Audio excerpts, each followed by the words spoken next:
ఒక్కొక్క వివాదాన్ని ఒక్కొక్క కోణంలో చూడకూడదు. ఒకప్పుడు అయోధ్య రామ మందిర్ నిర్మాణానికి సంబంధించి న్యాయస్థానాల్లో విచారణ ఎందుకు ఆలస్యం అవుతూ వచ్చిందంటే, న్యాయస్థానాలు ఇది ఉద్రిక్తతలకు కారణమవుతాయి అన్నటువంటి కోణంలో న్యాయస్థానాలకు ప్రభుత్వాలు వాదనలు వినిపించాయి. తద్వారా సుదీర్ఘకాలం పాటు 100 సంవత్సరాల పాటు దాని మీద తీర్పు రాలేదు అంటే రీజన్ అదే. 100 సంవత్సరాలు పట్టింది. కేసు వేసింది 1886, ఆ టైంలో వేస్తే మొన్న మధ్యన తీర్పు రావడం, సరే ఆ తర్వాత అయోధ్య రామ మందిర్ నిర్మాణం.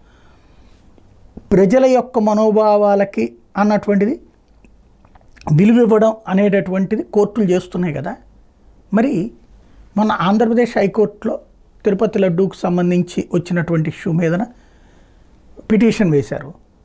ఆ రోజునే విచారణ జరుపుంటే అసలు ఇప్పటికీ ఏదో ఒకటి సెటిల్ అయిపోయేది, పరిష్కారం అయిపోయేది.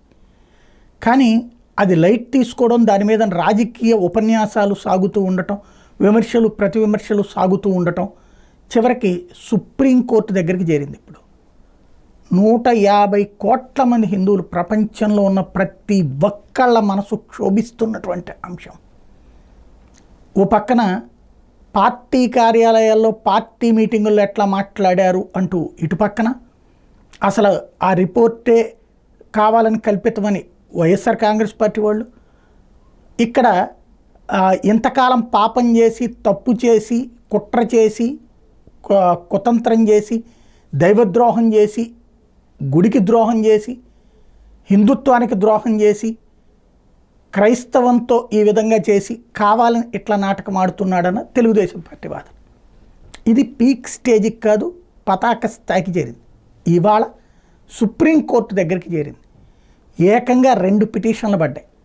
నెంబర్ 1, వైవి సుబ్బారెడ్డి ఏదైతే ఆ వ్యవహారానికి సంబంధించి సమగ్రమైనటువంటి విచారణ జరగాలి, నిపుణులతో కమిటీ వేసి సుప్రీంకోర్టు పర్యవేక్షణలో విచారణ చేయండి అని మాజీ ట్రస్ట్ బోర్డు చైర్మన్ అయినటువంటి వైవి సుబ్బారెడ్డి పిటిషన్.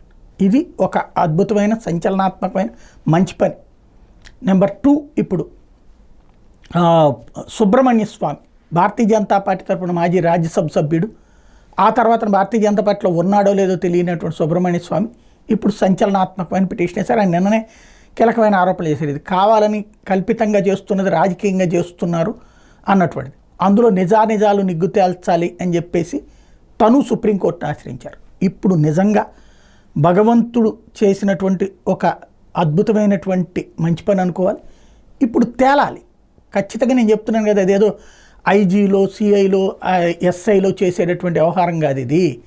ఇది ఖచ్చితంగా న్యాయ పర్యవేక్షణలో జరగాల, లేదంటే కేంద్ర దర్యాప్తు సంస్థల పర్యవేక్షణలో జరిగితే మాత్రమే కరెక్ట్. ఎందుకంటే ఇప్పటికే ప్రతి ఒక్కళ్ళకి ఫీలింగ్ ఏంటంటే మేము అట్లాంటి తిన్నామా అనే ఫీలింగ్ వచ్చింది. అంటే ఇన్నేళ్ళు కలిపేశారా? ఇప్పుడు మొన్నటికే ట్యాంకర్లో అది లభించిందన్నారు, మిగతా వాటిట్లో అది లభించలేదన్నారు. అంటే అప్పుడు అన్నిట్లలో అది లేనట్టే కదా, అది ఒక దాంట్లో ఉన్నట్టే కదా, అది కూడా ముందుగానే పట్టుకున్నట్టే కదా. కానీ ఇన్నేళ్ళు అసలు అట్లా కలిపిందే తింటున్నారు అన్నటువంటిదే కదా ఇప్పుడు జనంలోకి వెళ్ళింది. కాబట్టి ప్రతి ఒక్కళ్ళు కూడా అసలు కంటతడి పెడుతున్నటువంటి ప్రతి ఒక్కళ్ళ బాధ ఏంటంటే, అట్లాగా తినేసాం మేము, ఇంత దుర్మార్గం చేయించాడా మా చేతన జగన్మోహన్ రెడ్డి అన్నటువంటిది. జగన్మోహన్ రెడ్డి చేస్తే జగన్మోహన్ రెడ్డికి పాపం తగలాలి, లేకపోతే అందులో తప్పుగా జరిగితే అవతల వాళ్ళకి పాపం తగలాలి. అదేంటి అనేటటువంటిది ఇప్పుడు తేలాల్సినటువంటి అంశం. సుప్రీంకోర్టు ఏం చేస్తుందో చూడాలి.